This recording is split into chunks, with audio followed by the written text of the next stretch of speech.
This is number 8 in section 4.5, Algebra and Trigonometry, Larson-Hostetler, 6th edition.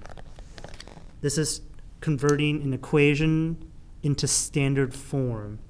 Right here, we want to convert this equation into a standard form for a circle. Let's look at the standard form for a circle equation really quick. That's going to be x minus h squared plus y minus k quantity squared equals r squared. Okay, that's what our goal is. We want it to look something like that. But right here we have a little bit of gibbery junk that we need to make it look like that. The first thing we do is when we have an equation that looks just like this, we're going to group all of the x terms and the y terms together and move all of the constants to the right side of the equation. So right here, I'm going to group these together, all the x's. I'm also going to group the y's together.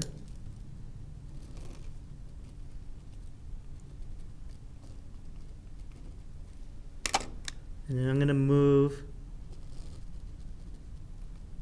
the constant over to the other side.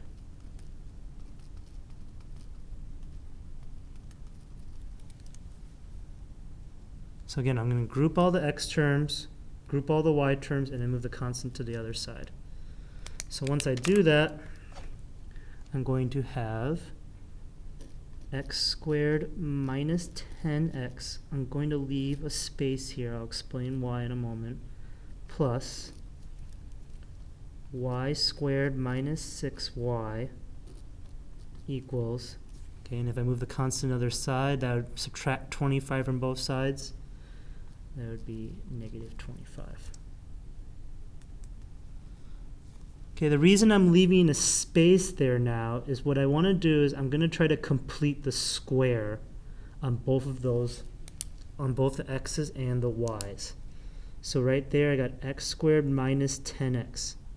To complete the square, if you recall, what we're going to do is we're going to take the coefficient for the x term, we're going to divide it by 2 and then square it.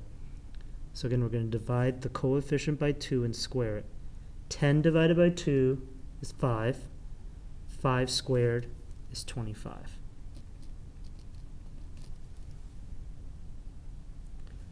Also right here, so we're going to do it here. We have 6. 6 divided by 2 is 3. 3 squared is 9. So again, I just added 25 and I just added 9 there. Okay, but if I add 25 to the left side of the equation, that means I also need to add 25 to the right side of the equation. And just like how I added 9 over here, I also need to add another 9 over here.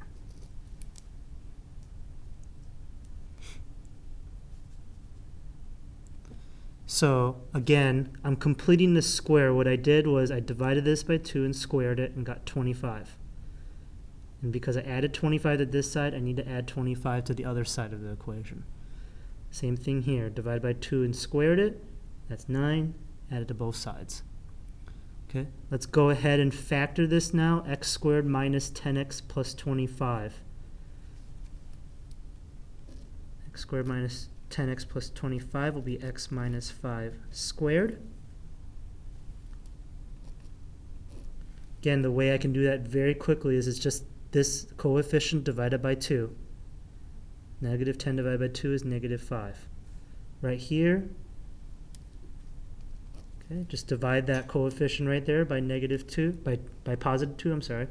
Negative 6 divided by 2 is negative 3. Negative 25 plus 25 plus 9 is 9. Okay, now what happens is if we look at that, sorry about that, lights turned off.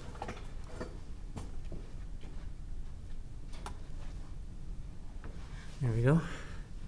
So now again, that looks just like our standard form right there. I'm going to write that standard form right underneath now.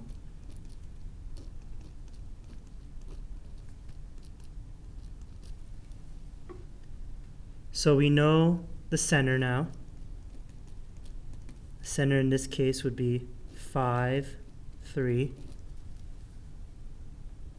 And then this is 9 is 3 squared, so my radius will be 3.